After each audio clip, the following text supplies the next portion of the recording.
పెద్దారవీడు మండలం రేగుమానిపల్లి గ్రామంలో పర్యటించినటువంటి ఎర్రగొండపాలెం నియోజకవర్గం టీడీపీ ఎమ్మెల్యే అభ్యర్థి గూడూరి ఎరిక్షన్ బాబు వద్ద ఒక వైసీపీ బాధితుడు తన ఆవేదన వెల్లబుచ్చుకున్నాడు. ఇక వైసీపీ ప్రభుత్వంలో తమ బతుకులు చింద్రం అయ్యాయని తెలిపారు. ఇక తమకు చేసిందేమీ లేదని, ఆరోగ్యశ్రీ కూడా సహాయం చేయలేదని తన ఇంటి చిత్రం చూపించి ఆవేదన వ్యక్తం చేశాడు. ఇక 2 నెలల్లో టీడీపీ ప్రభుత్వం వస్తుందని, వెంటనే అతనికి ఇల్లు కట్టించి వారి కుటుంబానికి అండగా ఉంటామని ఎరిక్షన్ బాబు తెలిపారు. కుటుంబాలు అయితే ఈ రకంగా కూలబడిపోవాలన్నా, బండ్లు లేవు, బండ్లు ఉంటాయి, మేము నడుచుకుంటూ పోవాలన్నా, భార్య పిల్లలు లేవలేని వాళ్ళని ఎప్పుడో వస్తాయి.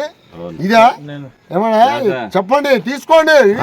ఎమ్మెల్యే కావాలంటే నిలబడి గెలిపిస్తాం.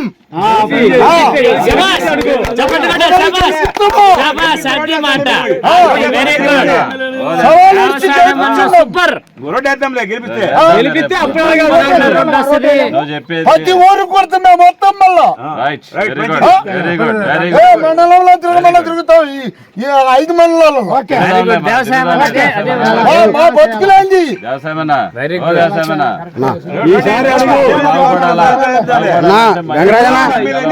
గెలిపించి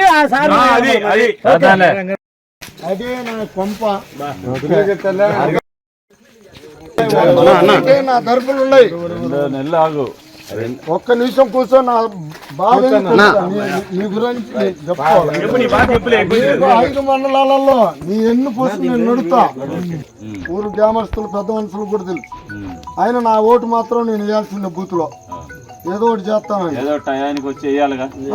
తప్పదు. ఇది నా పారిస్. కానీ నన్ను ఈ రకంగా కుంచపరిచిండ్రు. ఎవరు ఎంతమంది అనుకోని, నా బతిది, నా భార్య, నా కొడుకు. ఒక్క నిమిషం నా మాటేనండి. ఇప్పటి వరకు నీకు చేసిన ఎవరు లేరు.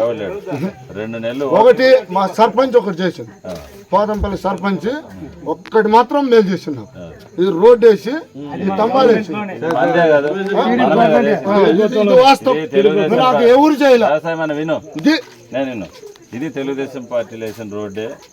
స్తంభాలు కూడా ఆ పార్టీ మన అధికారంలో జరిగింది. మన ప్రభుత్వంలో ఈ ప్రభుత్వంలో మనకి ఏం చేయలేదు, ఒకటి కూడా ఏం లేదు. అందుకనే 2 నెలలు ఓపిక పట్టు. నీకు ఎన్ని ఇల్లు కట్టుకోవాలనో ఇల్లు కట్టు. చెప్పేది తల్లి, చెప్పేది జమ్మా.